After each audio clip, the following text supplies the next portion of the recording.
So when you think about sourcing from China, it's easy to just picture this one single, massive entity, right? The factory of the world. But today, I want you to just toss that old map out. We're going to give you a brand new one, a strategic guide that the pros use to really tap into China's incredible manufacturing power. Let's unfold this new map together, starting with the biggest question every buyer has. Look, the biggest hurdle for pretty much any entrepreneur or buyer is just the sheer scale of it all. You know you need to source from China, but the options are absolutely overwhelming. It's a massive country with countless suppliers. So where on earth do you even begin? Okay, so you basically have two choices, right? You can try sourcing online, which is super convenient to get started, but man, it is risky. We've all heard those horror stories about fake suppliers or, getting a container full of junk that looks nothing like the sample. Then there's going in person. This is the holy grail, right? You get to actually touch the product, look the supplier in the eye, and negotiate directly. But it's a logistical nightmare. Which city do you even fly into? Which market do you visit first? It can feel just as confusing as scrolling online. But what if I told you there's a secret to cutting through all that complexity? A method that turns that huge, overwhelming map into a clear, easy-to-follow guide. Well, the real secret, is understanding China's industrial clusters. And this right here is the big idea that changes everything. You have to stop seeing China as one giant factory. It's not. Instead, you need to see it as a vast network of thousands of hyper-specialized cities and towns. Each one is a factory city, dedicated to producing one specific category of goods better, faster, and cheaper than anywhere else on the planet. Now, there's a name for this. It's called an industrial cluster. It's basically a powerful ecosystem where everything you could possibly need for a specific product, we're talking raw materials, component suppliers, skilled workers, logistics, it's all packed into one single geographic area. This is the real engine behind China's manufacturing might. All right, so let's kick off our journey in China's most famous manufacturing belt, the Pearl River Delta, or the PRD. This region down in Guangdong province isn't just part of the global supply chain. For a ton of industries, it is the supply chain. And what's so cool about this is that each city here has its own distinct personality. If you're looking for fashion, you go to Guangzhou, period. Need electronics? It has to be Shenzhen. Furnishing a hotel? Foshan and Zhongshan are your one-stop shop for furniture and lighting. And for pretty much everything else, there's Dongguan, the ultimate hub for OEM. That just means they build products that other brands slap their own logo on and sell. Okay, let's drill down a bit into Guangzhou, because even within this one fashion city, there's another level of specialization. So say you're a boutique owner looking for original, high-end designs. You're going to head straight to the Baima market. But if you're a fast fashion retailer who needs massive volumes of trendy streetwear, you're going to Shahe. See, it's all about matching your specific business to the right market. All right, so leaving the world of fashion, let's hop over to Shenzhen, the global epicenter of hardware innovation.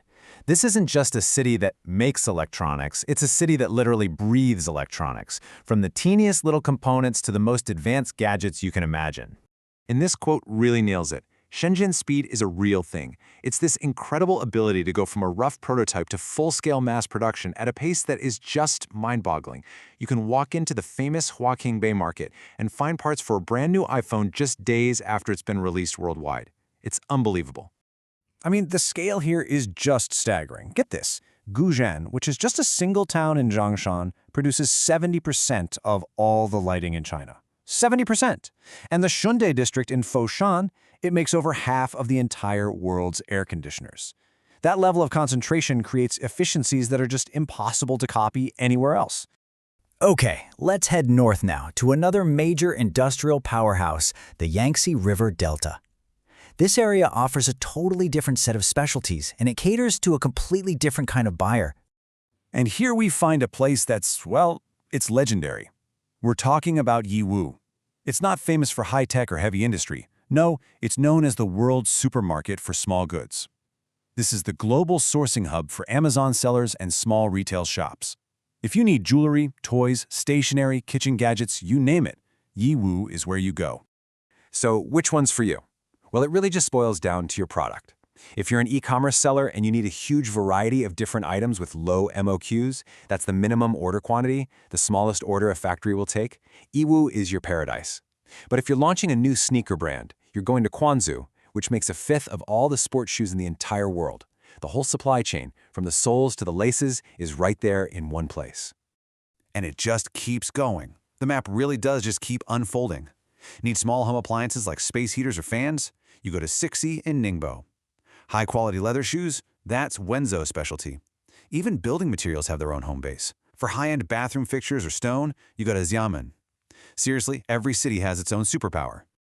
Okay, so now you have this incredible map of specialized cities. But a map is totally useless if you don't know how to actually use it. So let's switch gears from the where to the how and turn all this knowledge into your personal action plan. Look, the absolute best, most effective way to use this map is to plan your trip around China's big trade fairs. Forget about cold calling factories or endlessly scrolling through online directories.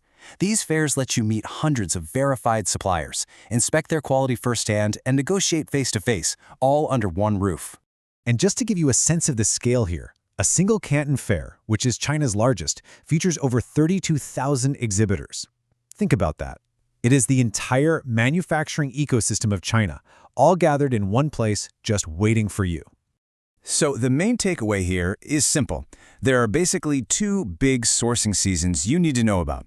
You've got the spring season from March to May, which is all about the big Canton Fair, and then you have the autumn season in October with another Canton Fair and the Yiwu Fair, which is just perfect for those smaller buyers.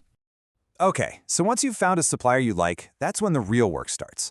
Importing is a very clear, structured process. You got to handle the legal stuff, classify your product with the right code, and this is crucial, vet your supplier like crazy.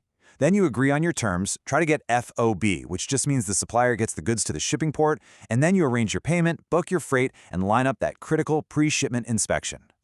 All right, I'm going to give you some real insider tips here. Some common mistakes you absolutely want to avoid. First, don't just wander around the fair aimlessly. Have a focused plan.